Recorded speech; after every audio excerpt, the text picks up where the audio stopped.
April 3rd, 1974. A normal spring afternoon. In just 18 hours, 148 separate tornadoes would erupt across 13 states, an outbreak of unprecedented violence. But in the center of the swarm was something different, a vortex of superior power that would become the benchmark against which all others were measured. New forensic analysis of the damage path reveals a rotational velocity that borders on the unbelievable. This is the story of the monster inside the super outbreak. This is Xenia, the apex predator. Xenia, Ohio, was the embodiment of Midwestern tranquility, a city of 27,000 residents nestled in Greene County, where life moved at a comfortable pace. On that Wednesday in April, children walked home from school along tree-lined streets. Downtown businesses served their regular customers. Factory workers changed shifts at the town's manufacturing plants. But what made April 3rd, 1974, truly insidious was its normalcy. The morning temperature was mild, the skies only partly cloudy. Local weather reports mentioned possible thunderstorms later, but nothing extraordinary. Residents went about their daily routines with no conception of the atmospheric monster taking shape above the central United States. Ohio had experienced tornadoes before, of course. The state averaged about 16 per year, most of them weak, short-lived, and causing minimal damage. Nothing in Ohio's meteorological history had prepared its citizens for what was brewing. The last major tornado to strike the region had been in 1948, ancient history to most Xenians. What meteorologists now understand is that April 3rd featured a perfect alignment of atmospheric conditions rarely seen over such a vast area. A massive cold front was driving eastward across the country while warm, moist air from the Gulf of Mexico surged northward. High above, the jet stream, that river of fast-moving air that steers weather systems, was unusually powerful, creating extreme wind shear throughout the atmosphere. Dr. Harold Brooks, senior research scientist at the National Severe Storms Laboratory at the National Oceanic and Atmospheric Administration, would later call it the most perfect setup for a tornado outbreak ever observed in meteorological history. By early afternoon, the Storm Prediction Center in Kansas City had issued a tornado watch for portions of the Midwest, but even their experienced forecasters could not anticipate the unprecedented scale of what was developing. The technology of 1974, lacking Doppler radar, with primitive satellite imagery and computer modeling still in its infancy, was simply inadequate to detect the brewing catastrophe's full magnitude. Former Storm Prediction Center meteorologist Robert Miller explained that it was like trying to track a fleet of fighter jets with binoculars. He said they knew something significant was happening, but the tools to properly monitor it simply did not exist yet. By 1 p.m., the first tornado touched down in Illinois. Within the next hour, 5 more formed across Illinois and Indiana. The atmospheric dam had broken. What followed was not just a tornado outbreak, but a cascading, self-reinforcing weather system of unprecedented ferocity. As one supercell thunderstorm formed and produced a tornado, the resulting outflow boundaries, essentially cold air rushing out from the storm, would help trigger the formation of new supercells. It was a terrifying feedback loop, a weather system feeding on itself to spawn destruction across 13 states. By mid-afternoon, the National Weather Service communication systems were overwhelmed. Reports of funnel clouds, wall clouds, and tornado touchdowns were coming in faster than they could be processed. Radio operators at weather stations across the Midwest struggled to keep pace with the barrage of spotter reports.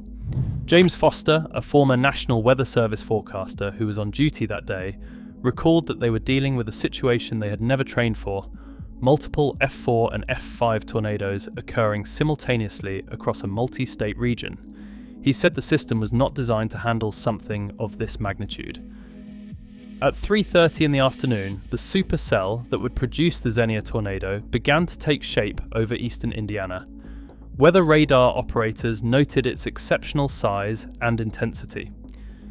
As it moved eastward toward Ohio, the storm's rotation intensified to a degree rarely observed. Amateur radio operator Richard Davis was one of the first to spot the approaching monster.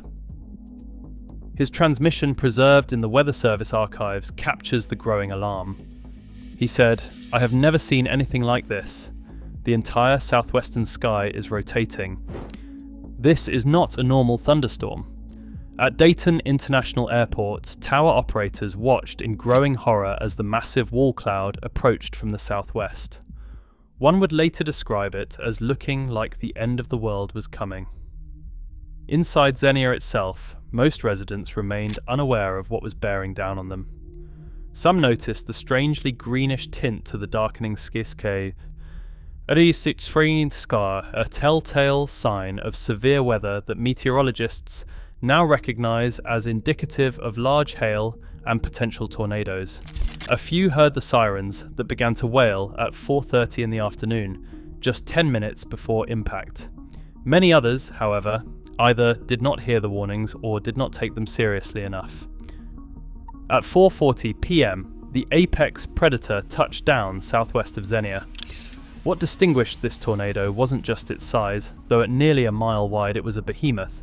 It wasn't just its strength, though it would later be rated at the very top of the Fujita scale. What made the Xenia tornado truly exceptional was its complex structure. Most tornadoes feature a single vortex of rotating air. The Xenia monster was what meteorologists call a multiple vortex tornado, containing several smaller high-velocity suction vortices rotating around the main funnel. These suction vortices, spinning at speeds approaching 300 miles per hour, created narrow paths of catastrophic damage that far exceeded what even most F5 tornadoes produce. Tornado researcher Dr. Joshua Werman explained that it was like comparing a shotgun blast to a rifle shot. The multiple vortices created these intense damage corridors where nothing, absolutely nothing, could survive. The tornado's path carried it directly through the heart of Xenia. The central business district was hit first, with buildings that had stood for generations reduced to rubble in seconds. The tornado then ploughed northeast through densely populated residential neighbourhoods. Damage surveys would later reveal that approximately half the city was destroyed or heavily damaged.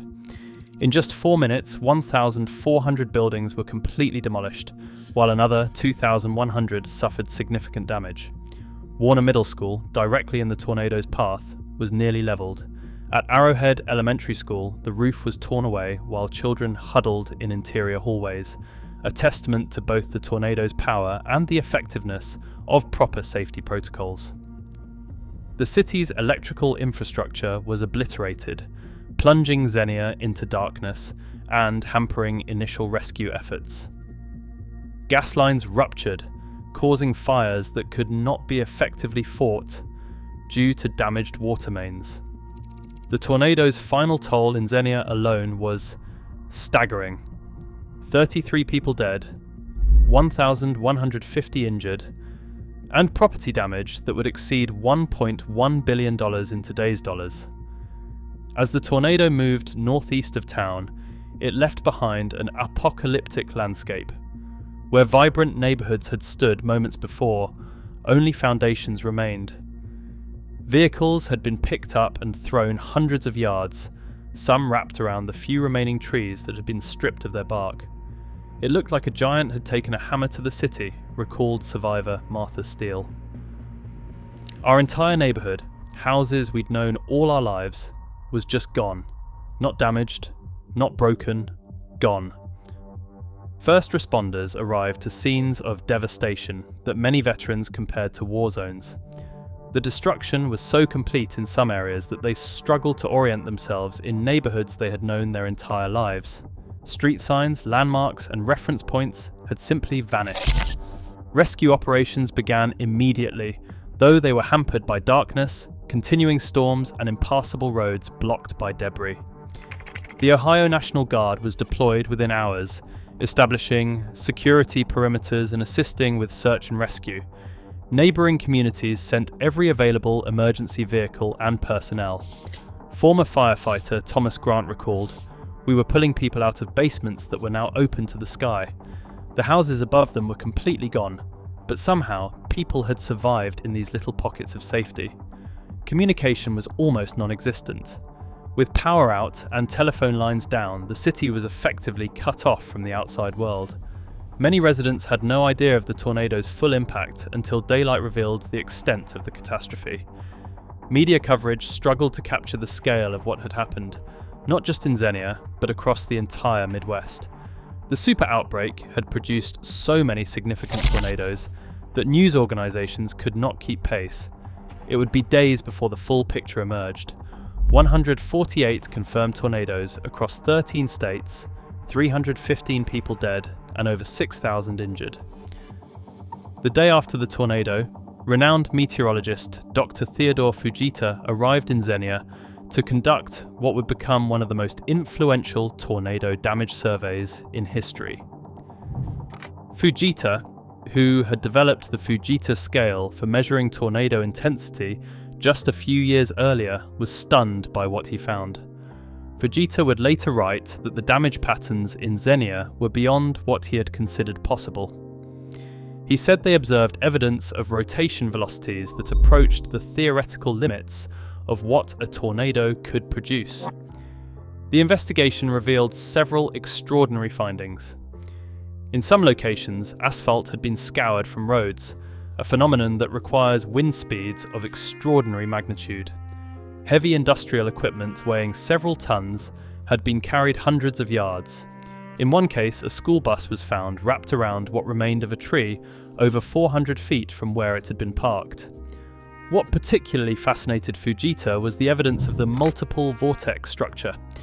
The damage path showed distinct corridors of extreme destruction where the smaller suction vortices had tracked.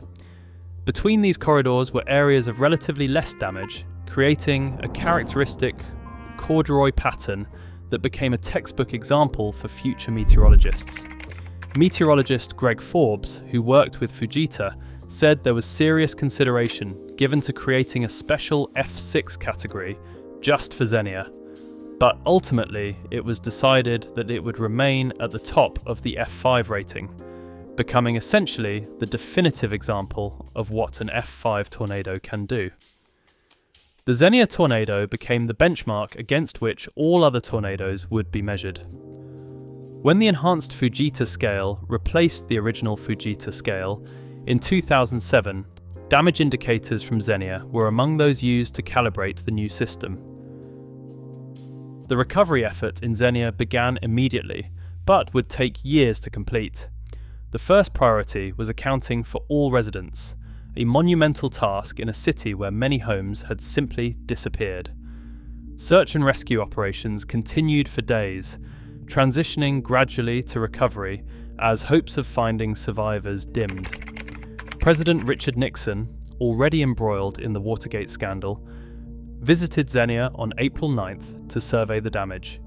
He declared the region a federal disaster area, unlocking crucial recovery funds. The rebuilding of Xenia presented both challenges and opportunities. City planners debated whether to simply restore what had been lost, or to reimagine the city with modern urban design principles. Ultimately, a hybrid approach prevailed, maintaining Xenia's character while incorporating newer, more tornado-resistant construction techniques. Public buildings were rebuilt with reinforced safe rooms. Underground utility lines replaced the vulnerable overhead systems that had been destroyed. New building codes required stronger connections between foundations, walls, and roofs, lessons learned directly from Dr. Fujita's damage analysis. Perhaps most significantly, the Xenia disaster led to fundamental changes in how tornadoes are forecast, detected, and warned for.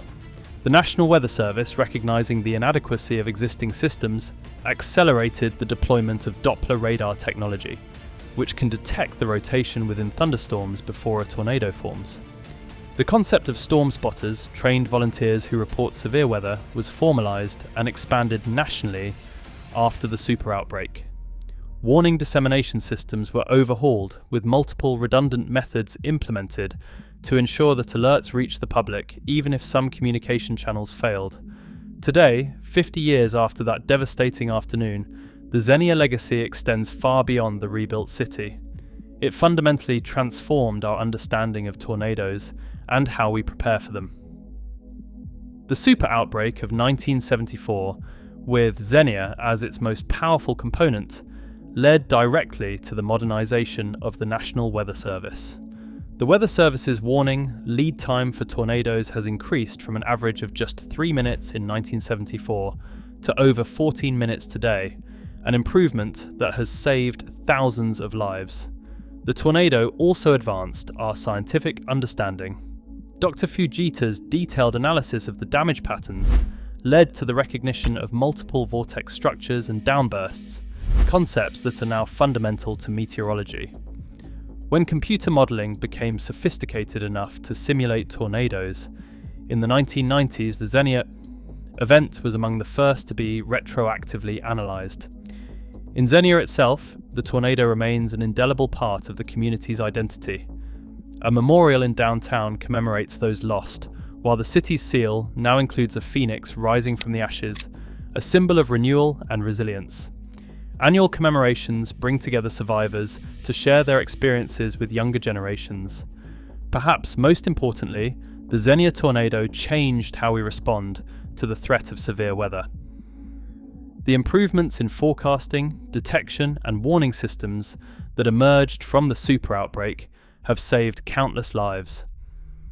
When another super outbreak struck in 2011, producing 360 tornadoes across 21 states, the death toll was significantly lower than it would have been with the level of technology and preparation available in 1974. The Xenia tornado of 1974 was, in the most literal sense, a force of nature, a meteorological apex predator that revealed both the awesome power of our atmosphere and the remarkable resilience of the human spirit. Its legacy lives on in the science it advanced, the warning systems it inspired, and the community it transformed. As climate change potentially increases the frequency and intensity of severe weather, the lessons of Xenia become ever more relevant. The apex predator of 1974 may have modern successors, but thanks to what we learned from that historic storm, we are far better equipped to face them. If you have found this exploration of one of America's most significant weather disasters enlightening, please consider subscribing to Tornado Attacks for more in-depth examinations of historic severe weather events. Hit that notification bell to be alerted when we upload new content about nature's most violent storms. Your support helps us continue documenting these powerful phenomena and the communities that have weathered them. Until next time, stay weather aware and remember, respect the sky.